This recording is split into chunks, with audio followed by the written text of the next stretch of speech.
Fuad Ələsgərovun razılığı olmadan bir qələm də alına bilməz.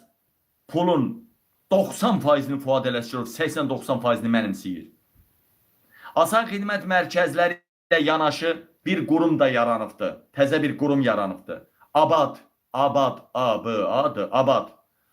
Abad adlanan bu qurumun açıqlaması ailə biznesinə asan dəstək mərkəzi deməkdir.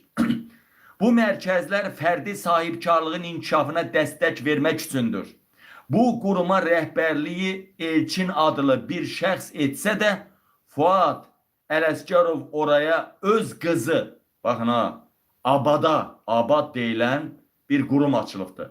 Ora Elçin adında bir şəxs rəhbərlik etsə də, Fuad Ələsgərov ora öz qızı Sura Ələsgərovanı təyin edib o vəzifəyə. Fotosunu da sizə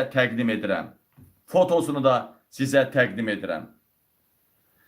Atanı balayla düşmən eləyən adamdır. İnan Allaha 90-60-90'dır. İnan Allaha belə bağırsan şıvırtı kimidir, amma kalafadır. Gəlin indi dalına baxaq. Deməli, dəyərli vətənlər, Sura Ələsgərovanı təyin edibdir. Fotosunu gördünüz. Ölkədə vermədiyi imkanlı vəzifəli şəxsin evladı qalmayıb. Vermədiyi vəzifəli şəxs milyonçu, milyarder balası qalmayıb ki, onunla yatmasın. Baxın ha, milyonçu, milyarder balası qalmayıb ölkədə ki, bu Sura onunla yatmasın. Fuad Ələsgərovun qızı.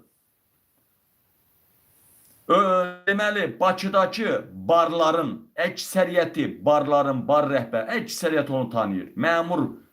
Pullu məmur evlatları hamısı ona basıbdır. Bu yaxından Qabil bəy, onun kasetləri sosial şəbəkədə yayılacaq. Çünki çox ağını çıxartdı, hətta özü içdi, elədi, çox çəkdirdi. Yəni hər yerdə o yuxarı təbəqədə bunun kasetləri fırlanır, amma bizim əlimizə gəlir.